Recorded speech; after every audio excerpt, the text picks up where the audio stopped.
Hello दोस्तों, आप सभी का बहुत बहुत स्वागत है शिवानी मैम हिंदी साहित्य क्लासेस में। कैसे हैं आप सभी? आशा करती हूँ आप लोग बहुत अच्छे हैं, स्वस्थ हैं और अपने अपने एग्ज़ाम्स की तैयारी आप लोग बहुत अच्छे से कर रहे होंगे। तो चलिए कल की क्लास को जो है हम आगे बढ़ाते हैं। हम पढ़ रहे थे प्रकरण 5 सगुण धारा कृष्ण भक्ति शाखा। कल की क्लास में मैंने आप सभी को कृष्ण भक्ति शाखा भाग 1 पढ़ाया था, जिसके अंतर्गत हमने सूरदास को जो है पढ़ लिया था। ठीक है, आज की क्लास में जो है हम आगे पढ़ेंगे। आज जो है कृष्ण भक्ति शाखा भाग 2 है। ठीक है, भाग 3 कल की क्लास में हम पढ़ेंगे। उसके बाद जो है कृष्ण भक्ति शाखा जो है प्रकरण 5 पूरा जो है कंप्लीट हो जाएगा। उसके बाद हम चलेंगे रीतिकाल पे। ठीक है, तो आप लोग जो है जिन्होंने भी क्लास नहीं देखा है पिछला, तो आप देख लीजिएगा और उसका प्लेलिस्ट भी मैंने बना दिया है। ठीक है ना, तो आप जो है सभी क्लासेस को देखते चलिए और नोट्स जो है बनाते चलिएगा। ठीक है, तो चलिए आगे बढ़ते हैं, हम पढ़ते हैं। आप सभी से निवेदन है कि क्लास पसंद आए तो आप लोग लाइक ज़रूर कर दीजिएगा और कमेंट भी करिएगा कि क्लास कैसी रही। ठीक है, चलिए नंददास जी जो है आज की क्लास में जो है नंददास से हम पढ़ना स्टार्ट करेंगे। ठीक है, शुक्ल जी कहते हैं कि ये सूरदास के प्रायः समकालीन थे और इनकी गणना अष्टछाप में है। आप सभी को पता है अष्टछाप में जो है 8 कवि आते हैं। चार कवि जो है चार कवि जो है वल्लभाचार्य के थे, है ना। 4 कवि वल्लभाचार्य के थे और 4 कवि जो है विट्ठलनाथ के थे। ठीक है, नाम एक बार जो है मैं रिपीट करा देती हूँ, आप सभी को याद होगा तो रिवाइज हो जाएगा। जिनको नहीं पता है वो ज़रूर लिख लेंगे। वल्लभाचार्य के शिष्यों में जो है कुंभन दास, सूरदास, परमानंद दास और कृष्णदास, ये 4 कवि आते हैं। और विट्ठलनाथ की बात करें तो विट्ठलनाथ के शिष्यों में जो है छीत स्वामी, गोविंद स्वामी, चतुर्भुज दास और नंददास। ठीक है, ये लोग आते हैं। ठीक है, तो आप लोग जो है पूरा ये अष्टछाप के जो कवि हैं इनको नाम आप जो है हमेशा याद रखिएगा। यहाँ से प्रश्न जो है पूछा जाता है हमेशा। ठीक है, चलिए आगे बढ़ते हैं हम। उसके बाद कहते हैं कि इनका कविता काल सूरदास की मृत्यु के पीछे यानी संवत 1625 या उसके आगे तक माना जा सकता है। ठीक है, किसका? नंददास का। आगे कहते हैं कि इनके जीवन के बारे में जो है कहते हैं कि पूरा जो है ठीक ठीक जानकारी नहीं मिलता। नाभादास की जो रचना है भक्तमाल, उसमें जो छप्पे है उस छप्पे में जो है इनके जीवन के संबंध में इतना ही है। क्या है? चंद्रहास अग्रज हृदय परम प्रेम पथ में पगे। कहने का मतलब है, कहते हैं कि इससे इतना ही सूचित होता है कि इनके भाई का नाम चंद्रहास था। ठीक है, तो नंददास के भाई का नाम क्या था? चंद्रहास था। इनके गोलोकवास के बहुत दिनों पीछे, कहते हैं इनके गोलोकवास के बहुत दिनों पीछे गोस्वामी विट्ठलनाथ के पुत्र गोकुलनाथ, है ना, विट्ठलनाथ के पुत्र हैं गोकुलनाथ। ठीक है ना, तो ये भी आप ध्यान रखिएगा। वल्लभाचार्य के पुत्र हैं विट्ठलनाथ और विट्ठलनाथ के पुत्र हैं गोकुलनाथ। ठीक है, तो 200 वैष्णव की वार्ता यहाँ पे देखिएगा। विट्ठलनाथ के पुत्र गोकुलनाथ जी के नाम से जो 200 वैष्णव की वार्ता लिखी गई उसमें इनका जो है थोड़ा सा वृत्त दिया गया है। ठीक है, उक्त वार्ता में नंददास जी तुलसीदास के भाई कहे गए हैं। यानी कि जो रचना है गोकुलनाथ की 200 वैष्णव की वार्ता, उसमें जो है थोड़ी सी जानकारी जो है इनके नंददास के बारे में मिलती है, जो उसमें कहा गया है कि ये जो है तुलसीदास जी के भाई कहे गए हैं। ठीक है, आगे देखिए। गोकुलनाथ जी का अभिप्राय प्रसिद्ध गोस्वामी तुलसीदास से ही है। ठीक है, आगे कहते हैं यह पूरी वार्ता पढ़ने पे स्पष्ट हो जाता है। उसमें स्पष्ट लिखा है कि नंददास जी का कृष्णोपासक होना, उसमें स्पष्ट लिखा है कि नंददास जो है वो कृष्ण उपासक थे। कृष्ण उपासक होना राम के अनन्य भक्त उनके भाई तुलसीदास जी को जो है अच्छा नहीं लगा था। यानी कि तुलसीदास को जो है अच्छा नहीं लगा था, क्योंकि नंददास जी जो है कृष्ण उपासक थे, है ना, सगुण धारा के कवि हैं, और तुलसीदास जो राम भक्ति शाखा के हैं, है ना। फिर आगे कहते हैं उन्होंने उलाहना लिखकर भेजा, यह वाक्य भी उसमें आया है। सो एक दिन नंददास जी के मन में ऐसी आई, कहते हैं कि एक दिन नंददास के मन में ऐसी आई जैसे तुलसीदास ने रामायण भाषा करी हो, जैसे तुलसीदास जी ने रामायण भाषा करी हूँ, सो हम हूँ, है ना। ये पंक्ति है। ठीक है, मैं यहाँ पे जो मुझे लगा कि पंक्ति नहीं है। ठीक है, यहाँ से देखेंगे। सो एक दिन नंददास जी के मन में ऐसी आई जैसे तुलसीदास ने राम भाषा करी हूँ, सो हम हूँ, श्रीमद् भागवत भाषा करे। ठीक है, ये पूरी पंक्ति है यहाँ पे। गोस्वामी जी आगे देखिएगा। गोस्वामी जी का नंददास के साथ वृंदावन जाना और वहाँ तुलसी मस्तक पर नवे धनुष बाण लेव हाथ वाली घटना वाली घटना भी उक्त वार्ता में ही लिखा गया। यानी ये सब जो वार्ता यहाँ पे बातचीत हो रही है, जो जिसके बारे में जानकारी दे रहे हैं शुक्ल जी, ये सब किस में है तो 200 वैष्णव की वार्ता में जो है मिलता है। ठीक है, आगे कहते हैं पर गोस्वामी जी का नंददास जी से कोई संबंध न था। यह बात पूर्णतः सिद्ध हो चुकी है। ठीक है, बाद में कहते हैं कि तुलसीदास से जो इनका कोई संबंध नहीं था, ये बात जो है पूर्णतः जो है सिद्ध हो चुकी है। अतः उक्त वार्ता की बातों को जो वास्तव में भक्तों और गौरव प्रचलित करने का वल्लभाचार्य जी की गद्दी की महिमा प्रकट करने के लिए पीछे से लिखी गई है, प्रमाण कोटि में नहीं लगते। कहते हैं कि प्रमाण जो है कोटि में नहीं ले सकते। ठीक है, आगे देखिए, आगे कहते हैं उसी वार्ता में यह भी लिखा है कि द्वारका जाते हुए नंददास सिंधु नद ग्राम में एक रूपवती खतरानी पर आसक्त हो गए थे। ठीक है, आगे कहते हैं ये उस स्त्री के घर के चारों ओर चक्कर लगाया करते थे। बताओ, आगे कहते हैं घर वाले हैरान होकर कुछ दिनों के लिए गोकुल चले गए, है ना, मतलब चक्कर लगाते थे, घर वाले हैरान हो गए होंगे भाई, तो जो है कुछ दिनों के लिए गोकुल चले गए। वहाँ भी वे पहुँचे। ठीक है, यानी वहाँ भी नंददास जो है पहुँच गए। ठीक है, अंत में वहीं पर गोसाई विठलनाथ जी के सुपदेश से इनका मोह छूटा और ये अनन्य भक्त हो गए। ठीक है, किससे? विठलनाथ से, है ना, तभी तो है विठलनाथ ही ने इनके गुरु हैं नंददास के। इनके उपदेश से जो है मोह जो है छूटा और ये अनन्य भक्त हो गए कृष्ण जी के। ठीक है, इस कथा के ऐतिहासिक तथ्य केवल इतना ही है कि इन्होंने गोसाई विठलनाथ जी से जो है दीक्षा ली, है ना।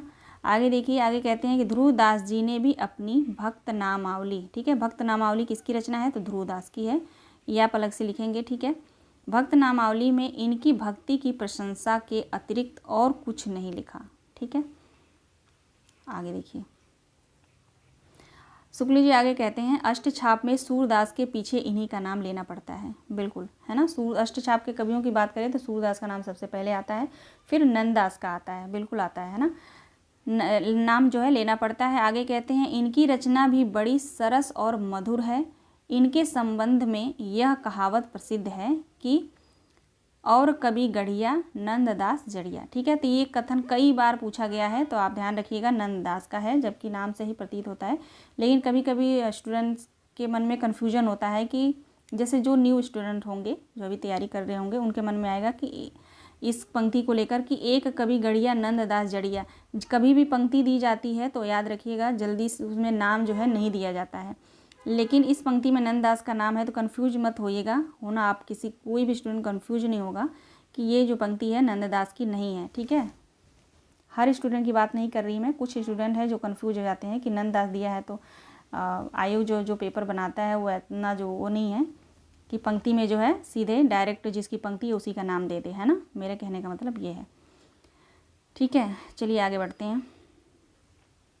आगे कहते हैं कि इनकी सबसे प्रसिद्ध पुस्तक रास पंचाध्यायी है। बिल्कुल है, ठीक है, नंददास की जो सबसे प्रसिद्ध रचना है वो रास पंचाध्यायी है, जो एक रोला छंद में लिखा गया है, बहुत ही महत्वपूर्ण है। रास पंचाध्यायी से जो है बहुत प्रश्न आते हैं। ठीक है, तो आप ध्यान रखिएगा। आगे कहते हैं इसमें जैसा कि नाम से ही प्रकट है कि कृष्ण की रासलीला और अनुप्रसादायक युक्त साहित्यिक भाषा में विस्तार के साथ जो है वर्णन किया गया है। किसका? तो रास पंचाध्यायी का। आगे कहते हैं जैसा कि पहले कहा जा चुका है कि सूर ने स्वाभाविक चलती भाषा का ही अधिक आश्रय लिया है। सूरदास ने जो है स्वाभाविक जो चलती भाषा है उसी का जो है आश्रय लिया है। अनुप्रास और चुने हुए संस्कृत पद विन्यास आदि की ओर आवृत्ति नहीं दिखाई। आगे कहते हैं कि पर नंददास में ये बातें पूर्ण रूप से पाई जाती हैं कि रास पंचाध्यायी के अतिरिक्त इन्होंने ये पुस्तकें लिखी। अब ये कौन कौन सी पुस्तकें हैं देखिए, यहाँ पे दी गई। रास पंचाध्यायी के अलावा और कौन कौन सी पुस्तकें हैं तो भगवत दशम स्कंद, ठीक है, नंददास के हैं, रुक्मणी मंगल, सिद्धांत पंचाध्यायी, रूप मंजरी, रस मंजरी, मान मंजरी, विरह मंजरी, नाम चिंतामणि माला, अनेकार्थमाला कोश, दान लीला, मान लीला, अनेकार्थ मंजरी, ज्ञान मंजरी, श्यामा सगाई, भ्रमर गीत, ठीक है, भ्रमर गीत और सुदामा चरित। ठीक है, 2 ग्रंथ इनके लिखे और कहे जाते हैं। वो कौन कौन से हैं भाई? हितोपदेश भी हैं, देखिए हितोपदेश और नासिकेत पुराण जो गद्य में है। ठीक है, ये दोनों रचना जो है गद्य में है। 200 के ऊपर इनके फुटकल पद भी मिलते हैं। ठीक है ना, तो इतनी जो है इनके ग्रंथ हैं, यहाँ पे पुस्तकें हैं, आप ध्यान रखिएगा, बहुत आसानी से याद हो जाता है, कई बार पढ़ेंगे तो याद हो जाएगा। ठीक है, और उसके अलावा हितोपदेश और नासिकेत पुराण भी है जो गद्य में है। 200 के ऊपर जो है इनके फुटकल पद मिलते हैं। जहाँ तक ज्ञात है इनकी 4 पुस्तकें ही अब तक प्रकाशित हुई हैं। ठीक है, इतनी तो सारी पुस्तकें हैं, लेकिन प्रकाशित पुस्तकें कौन कौन सी हैं उसका जिक्र जो है शुक्ल जी ने किया है। देखिए कौन कौन सी हैं? रास पंचाध्यायी, भ्रमर गीत, अनेकार्थ मंजरी, अनेकार्थ माला और रास पंचाध्यायी। ठीक है, इनमें जो है 4 हो गए ना, 1 2 3 4, हाँ मैं दोबारा रास पंचाध्यायी बोल देती हूँ। ठीक है, यहाँ से लेकर यहाँ ये 4 ग्रंथें जो हैं प्रकाशित हुई हैं। आगे कहते हैं इनमें रास पंचाध्यायी और भ्रमर गीत ही प्रसिद्ध हैं। ठीक है, 2 जो है बहुत ही प्रसिद्ध है, रास पंचाध्यायी और भ्रमर गीत। अब यहाँ पे जो है पंक्ति दी गई है रास पंचाध्यायी से, ये पंक्ति बहुत महत्वपूर्ण है। ताहि छिन गडुराज उदित, रसराज सहायक, कुमकुम मंडित वदन प्रिया, जनुनागरी नायक। ठीक है, ये पंक्ति जो है बहुत कई बार पूछी जाती है, तो ये पंक्ति का याद करने का तरीका है, आप गडुराज याद कर लीजिए, गडुराज उदित। ठीक है, ये याद कर लीजिए। कुमकुम मंडित, 2 ऐसे शब्दों को पकड़ लीजिए तो याद रहेगा। रास पंचाध्यायी, रास पंचाध्यायी से ये पंक्ति ली गई है। ठीक है, लास्ट की जो पंक्ति है, फटिक छटा सी किरण कुंजर धरन जब आई, मानव बितत बितान सुदेश तनाव तनाई। ठीक है, यह पंक्ति भी महत्वपूर्ण है, तो इस पंक्ति को भी आप ध्यान रखेंगे। रास पंचाध्यायी से जो है सारी पंक्तियां हैं। ठीक है, सारी नहीं, यहाँ तक है। ठीक है, यहाँ तक है।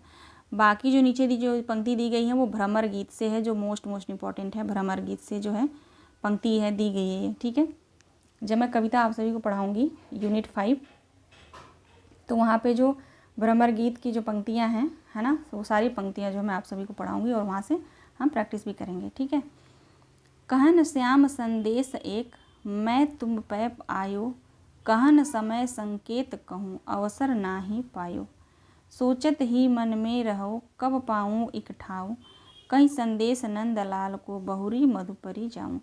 ठीक है, तो ये पंक्ति जो है भ्रमर गीत से है, ये पंक्ति को आप ध्यान रखिएगा। ठीक है ना,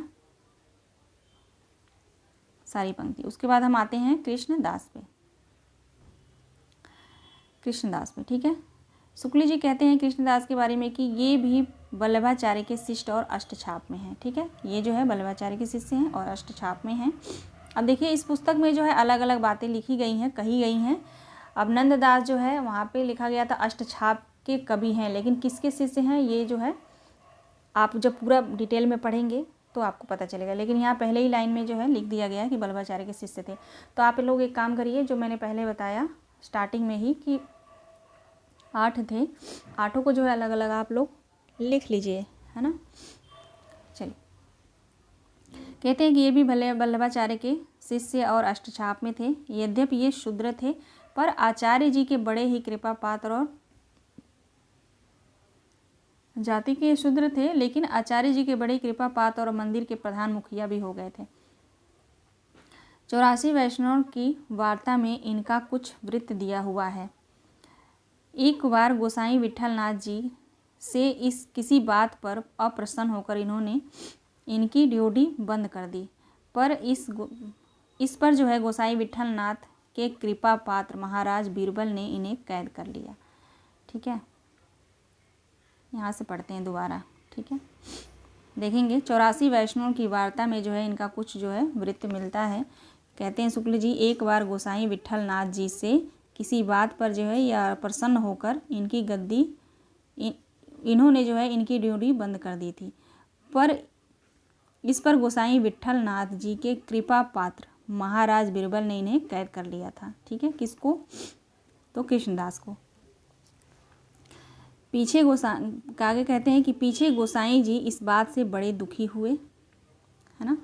गोसाई जी जो है बड़ी दुखी हुए और इनको कारागार से मुक्त करा के प्रधान कारागार से जो है मुक्त करा के प्रधान के पद पर फिर ज्यों के त्यों जो है प्रतिष्ठित कर दिए। ठीक है, यानी कि विट्ठलनाथ से जो है ये गुस्सा होकर के ड्योढ़ी इनकी जो है बंद कर दी। इस पे जो है विट्ठलनाथ के कृपा पात्र कौन थे? महाराज बिरबल। इससे रूठ कर जो है कृष्णदास को बिरबल ने कैद कर लिया था, लेकिन फिर विट्ठलनाथ ने इनको छुड़ा कर लिया है और ज्यों का त्यों जैसे थे ये पहले वैसे ही इनको जो है प्रतिष्ठित करा दिया। ठीक है, आगे कहते हैं कि इन्होंने भी सब कृष्ण भक्तों के समान राधा कृष्ण से प्रेम को लेकर श्रृंगार रस के ही पद गाए हैं। कौन? यानी कृष्णदास। ठीक है, तो एक एक लाइन बहुत महत्वपूर्ण है, कृष्णदास को स्पेशली देके पूछ लिया जाएगा, है ना। यूजीसी नेट में तो 100% प्रश्न आता ही आता है। ठीक है, आगे कहते हैं जुगलमान चरित, इनकी रचना है जुगलमान चरित। जुगलमान चरित नामक एक छोटा सा ग्रंथ मिलता है। इसके अतिरिक्त इनके बनाए 2 ग्रंथ और कहे जाते हैं। वो कौन से हैं? भ्रमर गीत। ठीक है, भ्रमर गीत, प्रेम तत्व निरूपण। भ्रमर गीत और प्रेम तत्व निरूपण, ये 2 ग्रंथ जो है पाए जाते हैं। ठीक है, आगे देखिए, आगे कहते हैं फुटकल। थोड़ा सा मेरे को ना जुकाम हो गया है, बहुत ठंडी पड़ रही है ना, तो आप लोग जो है इग्नोर करिएगा।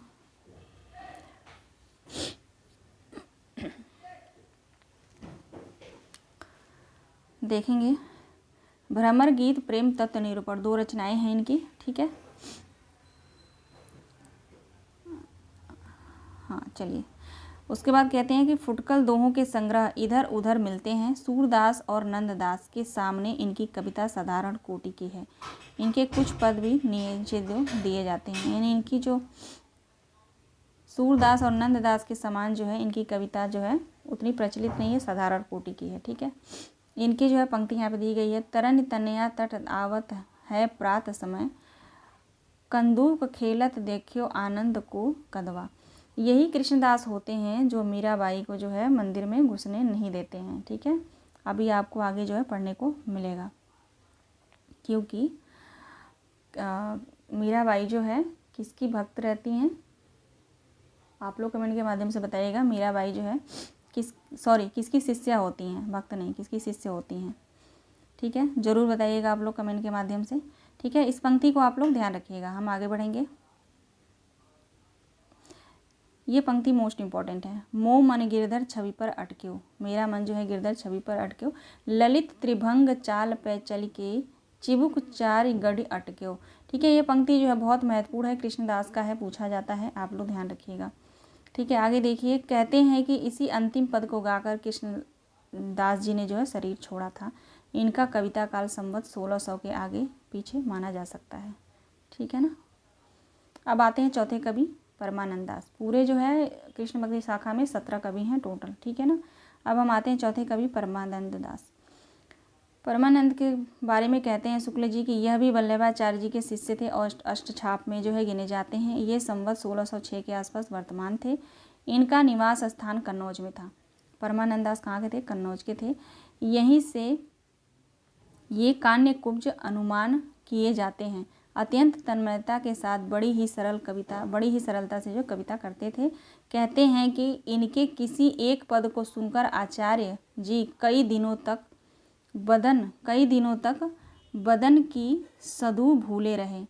इनके फुटकल पद कृष्ण भक्तों के मुंह से प्रायः सुनने में आते हैं।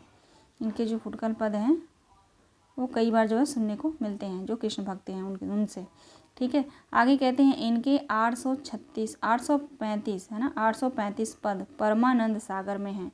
ठीक है, परमानंद सागर इनकी रचना है परमानंद दास की, उसमें जो है 835 पद हैं इनके। ठीक है, दो पद है यहाँ पे दिए गए हैं, देखेंगे। कहाँ करो बैकुंठ जाय, जह नहीं नंद जहाँ न यशोदा। कहाँ करो बैकुंठ जाय, जहाँ न नंद है न यशोदा है। नहीं जग गोपी ग्वाल न गाय, जग नहीं जल जमुना को निर्मल। और नहीं कदमन की छाय, परमानंद प्रभु चातुर ग्वालिन। ब्रज रज तजी मेरी जाय बलाय। ये पंक्ति किसकी है? तो परमानंद दास की है। ठीक है, ये पंक्ति भी आप लोग ध्यान रखिएगा। राधे जू हारी वाली टूटी सॉरी ठीक है। अब हम आते हैं कुंभन दास। ठीक है, 5वें कवि हैं कुंभन दास। कुंभन दास के बारे में कहते हैं शुक्ल जी कि ये भी अष्टछाप के कवि थे और परमानंद दास के ही समकालीन थे। कुंभन दास भी वल्लभाचार्य के शिष्य थे। ठीक है, वे पूरे विरक्त और धन मान मर्यादा की इच्छा से कोसों दूर थे। एक बार अकबर बादशाह के बुलाने पर इन्हें फतेहपुर सीकरी जाना पड़ा। ठीक है, जहां इनका बड़ा सम्मान हुआ, पर इसका इन्हें बराबर खेद ही रहा, जैसा कि इस पद में व्यंजित होता है। संतन को कहाँ सीकरी सो काम, आवत जात पनहिया टूटी, बिसर गयो हरिराम। जिनको मुख देखे मुख उपजत, तिनको करिबे परी सलाम। कुंभन दास लाल गिरधर बिनु और सबे बेकाम। ठीक है, ये पंक्ति बहुत महत्वपूर्ण है। संतन को कहाँ सीकरी सो काम, आवत जात पनहिया टूटी, बिसर गयो हरिराम। तो ये कई बार पूछा गया है, तो आप ध्यान रखिएगा, कुंभन दास की पंक्ति है। आगे कहते हैं इनका कोई ग्रंथ न तो प्रसिद्ध है और न अब तक मिला, फुटकल पद अवश्य मिलते हैं, विषय वही कृष्ण की बाल लीला और प्रेम लीला। यानी कृष्ण की बाल लीला प्रेम लीला ये करते थे। ठीक है, लेकिन ये पंक्ति जरूर आप लोग ध्यान रखिएगा, कुंभन दास की पंक्तियाँ पूछी जाती हैं। ठीक है, अब हम आते हैं छठे कवि चतुर्भुज दास। ठीक है, चतुर्भुज दास के बारे में देखिए क्या कहते हैं। ये कुंभन दास के पुत्र और गोसाई विट्ठलनाथ के शिष्य थे। ठीक है ना, चतुर्भुज दास जो है वो कुंभन दास के पुत्र थे। ठीक है, और विट्ठलनाथ के शिष्य थे। ये भी अष्टछाप के कवियों में हैं। इनकी भाषा चलती और सुव्यवस्थित है।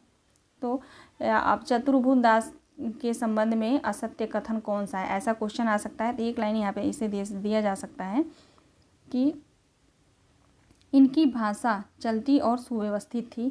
ठीक है ना, ये विट्ठलनाथ के शिष्य थे। ठीक है, इनकी रचना जो है द्वादश, भक्ति प्रताप और हितजू को मंगल। ठीक है ना, तो ये आप डिटेल में, ज़्यादा नहीं है, थोड़ा ही है, तो इसको आप याद रखिएगा, पूछा जा सकता है। ठीक है, पंक्ति ध्यान रखिएगा। यशोदा कहाँ कहूँ हव बात, तुमरे सूत के करतब पो मोह पै कहत कहे नहीं जात। भाजन फोरी डाढ़ सब गोरस, लय माखन ददिखात। जो बरजो तो आँख दिखावे, रजहूँ नाही सकात। ठीक है, ये पंक्ति ध्यान रखिएगा, किसका है, तो चतुर्भुज दास का है। ठीक है, आगे देखिए 7वें कवि हैं छीत स्वामी। ठीक है, छीत स्वामी के बारे में हम पढ़ेंगे।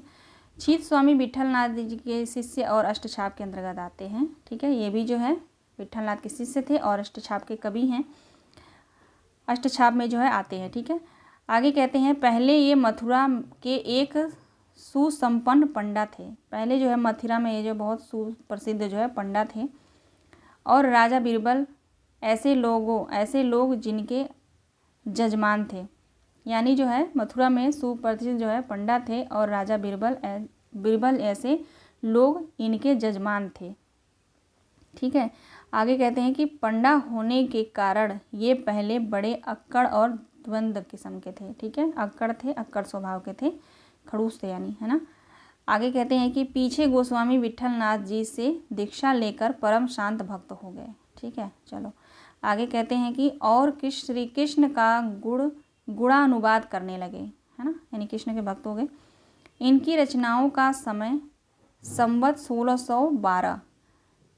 1612 के इधर मान सकते हैं। ठीक है, आगे कहते हैं इनके फुटकल पद ही लोगों के मुंह से सुने जाते हैं, यानी फुटकल पद लिखते थे ये।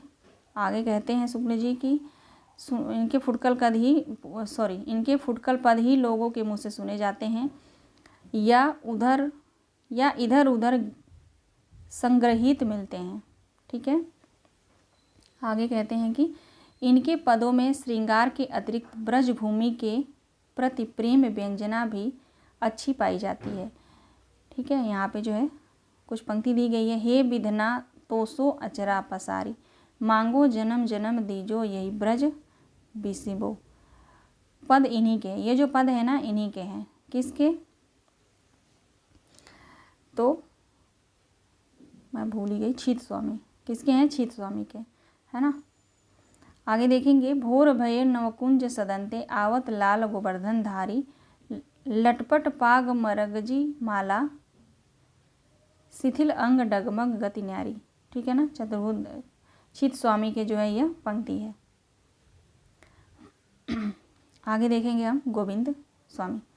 ठीक है, 8वें कवि जो है गोविंद स्वामी हैं। ये अंतरी के रहने वाले सन्नाटे ब्राह्मण थे। ठीक है, अंतरी के रहने वाले थे गोविंद स्वामी, जो विरक्त की भांति आकर ग्रहवन में रहने लगे थे। यहाँ पे थोड़ा सा मिट गया है ना, पहावन लिखा हुआ है। ठीक है, ये जो है सनाड ब्राह्मण थे जो विरक्त की भांति आकर जो है प्रावन में रहने लगे। पीछे गोस्वामी विट्ठल नाथ के शिष्य हुए, जिन्होंने इनके रचे पदों से प्रसन्न होकर इन्हें अष्टछाप में लिखा। ये गोवर्धन पर्वत पर रहते थे और इनके पास ही इन्होंने कदम्बों का एक अच्छा उपवन लगाया था, जो अब तक गोविंद स्वामी की कदम खड़ी कहलाता है। ठीक है ना, और बगीचा को जो है अभी तक क्या बोलते हैं, कदम्ब खड़ी कहलाता है। ठीक है, इनका रचना काल संवत 1600 और 1625 के भीतर ही माना जा सकता है। ठीक है, तो गोविंद स्वामी का जो समय बताया है शुक्ल जी ने, क्या बताया है, 1600 और 1625 के भीतर। ठीक है, आगे कहते हैं ये कवि होने के अतिरिक्त बड़े पक्के गवैये थे। तानसेन कभी कभी इनका गाना सुनने के लिए आया करते थे। इनका बनाया एक पद भी दिया जाता है। ठीक है, गोविंद स्वामी, इनका जो है आप दिल्ली में जाएंगे अक्षरधाम मंदिर, तो वहाँ पे भी इनकी मूर्ति गोविंद स्वामी का आपको देखने को मिलेगा। ठीक है, तो बहुत बड़े गवैया थे। तानसेन भी बताइए, जो एक संगीत सम्राट हैं, वो भी इनका जो है सुनने आते थे संगीत, है ना। 9वें कवि हम पढ़ेंगे हित हरिवंश। हित हरिवंश किस संप्रदाय के थे, ज़रा आप लोग कमेंट के माध्यम से बताइए। कहते हैं शुक्ल जी राधा वल्लभ संप्रदाय, देखो लिखा ही है, राधा वल्लभ संप्रदाय के प्रवर्तक गोसाई हित हरिवंश का जन्म जो है 1559 में, है ना, 1559 में मथुरा से 4 मील दक्षिण बांध गांव में हुआ था। ठीक है ना, ध्यान रखिएगा। हित हरिवंश का जन्म जो है कब हुआ था, संवत 1549, मथुरा से 5 मील की दूरी पे है, दक्षिण में बांध गांव, वहाँ पे हुआ था। ठीक है, और ये किस संप्रदाय के थे, तो राधा वल्लभ संप्रदाय के। ठीक है, राधा वल्लभी संप्रदाय के पंडित गोपाल प्रसाद शर्मा ने इनका जन्म संवत 1530 माना है। किसने, तो राधा वल्लभ संप्रदाय के पंडित जो थे गोपाल प्रसाद, उन्होंने जो है इनका समय 1530 माना है। जो सब घटनाओं पर विचार करने से ठीक नहीं जान पड़ता। ठीक है, शुक्ल जी कहते हैं सभी घटनाओं को पढ़ने के बाद जो है यह समय ठीक नहीं जान पड़ता। ओरछा नरेश महाराज मकुर शाह के राजगुरु श्री हरिनाम व्यास, ठीक है, श्री हरिनाम व्यास जी संवत 1622 के लगभग आपके शिष्य हुए। किसके शिष्य, तो गोविंद स्वामी के। ठीक है, तो हित हरिवंश जी गौड़ ब्राह्मण थे। हित हरिवंश जो है गौड़ ब्राह्मण थे। इनके पिता का नाम केशव दास मिश्र और माता का नाम तारावती था। ध्यान दीजिएगा आप लोग, जो हित हरिवंश हैं, गोविंद स्वामी में कह रही थी, हित हरिवंश जो है इनके पिता का नाम केशव दास और माता का नाम जो है तारावती था। ठीक है, आगे देखिए, आगे कहते हैं कि हित हरिवंश पहले माधवा अनुयायी गोपाल भट्ट के शिष्य थे। इन्हें स्वप्न में राधिका जी ने मंत्र दिया और इन्होंने अपना एक अलग संप्रदाय चलाया। अतः हित संप्रदाय को माधव संप्रदाय के अंतर्गत मान सकते हैं। ठीक है, आगे कहते हैं हित हरिवंश के 4 पुत्र, एक कन्या हुई। 4 पुत्र थे और एक कन्या हुई। पुत्रों के नाम वनचंद्र, कृष्णचंद्र, गोपीनाथ और मोहनलाल थे।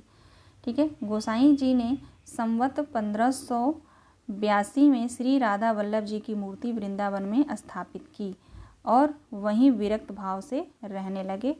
और जो है आगे कहते हैं ये संस्कृत के अच्छे विद्वान और भाषा काव्य के अच्छे मर्मज्ञ थे। कौन, तो हित हरिवंश। ठीक है, आगे देखिए, आगे शुक्ल जी कहते हैं कि 170 श्लोकों के राधा सुनिधि, ठीक है, राधा सुधा निधि आप ही की रचना कही जाती है, यानी हित हरिवंश की रचना है राधा सुधा निधि। इसमें जो है 170 श्लोक है। ठीक है ना, ध्यान रखिएगा। आगे कहते हैं ब्रज भाषा की रचना आपकी यद्यपि बहुत विस्तृत नहीं है, तथापि है बड़ी सरस और सहृदय ग्राह्य है। आपके पदों का संग्रह हित 84, ठीक है, इनके पदों का संग्रह का नाम है हित 84। ठीक है, हित 84 के नाम से प्रसिद्ध है क्योंकि उसमें 84 पद हैं। प्रेमदास की लिखी इस ग्रंथ की एक बहुत बड़ी टीका जो 500 पृष्ठों की है। ठीक है ना, 500 पृष्ठों की ब्रज भाषा गद्य में है। ठीक है, आगे देखिए। आगे कहते हैं कि इनके द्वारा ब्रज भाषा में काव्याश्रय के प्रसार में बड़ी सहायता पहुंची। इनके कई शिष्य अच्छे अच्छे कवि हुए। हरिराम व्यास ने इनके गोलोकवास पर बड़े चुभते पद कहे हैं। सेवक जी ध्रुव दास आदि इनके शिष्य बड़ी सुंदर रचना कर गए। आगे कहते हैं आपकी रचना की मधुरता के कारण हित हरिवंश जी श्री कृष्ण की वंशी के अवतार कहे जाते हैं। हित हरिवंश को जो है श्री कृष्ण के वंशी का अवतार माना जाता है, ध्यान रखिएगा आप लोग। ठीक है, आगे कहते हैं इनका रचना काल संवत 1600 से संवत 1640 तक माना जा सकता है। हित 84 के अतिरिक्त इनकी फुटकल वाणी भी मिलती है जिसमें सिद्धांत संबंधी पद हैं। और जो है इनके हित 84 पर लोकनाथ कवि ने जो है एक टीका लिखी थी। तो ये बात ध्यान रखिएगा, लोकनाथ कवि ने जो है हित 84 है ना, हित 84 जो ग्रंथ है हित हरिवंश का, इस पे जो है लोकनाथ कवि ने एक टीका लिखा था। ठीक है, आगे देखिए। वृंदावन दास ने इनकी स्तुति और वंदना में हित जी की सहस्त्रनामावली और चतुर्भुज दास ने हितजू को मंगल लिखा। ठीक है, हितजू को मंगल लिखा कितने? चतुर्भुज दास ने। इस प्रकार हित परमानंद दास जी और ब्रज जीवन दास ने इनकी जन्म बधाइयाँ लिखी। हित हरिवंश की रचना के कुछ उदाहरण नीचे दिए जाते हैं जिनसे जो है इनकी वर्णन प्रचुरता का परिचय मिलेगा। ठीक है, देखिए सिद्धांत संबंधी कुछ जो फुटकल यहाँ पे दोहे दिए गए हैं, इसको पढ़ के जो है ये सभी जानकारी मिलती है। ठीक है, तो चलिए आज की क्लास जो है यहीं पे समाप्त हुई। मिलते हैं नेक्स्ट वीडियो में। क्लास पसंद आई हो तो आप लोग लाइक ज़रूर करिएगा और कमेंट करिएगा कि मैम क्लास कैसी रही। ठीक है, मुझे पूरा विश्वास है कि आप लोग कमेंट ज़रूर करेंगे। चलिए मिलते हैं नेक्स्ट वीडियो में। आप सभी दोस्तों का बहुत बहुत धन्यवाद।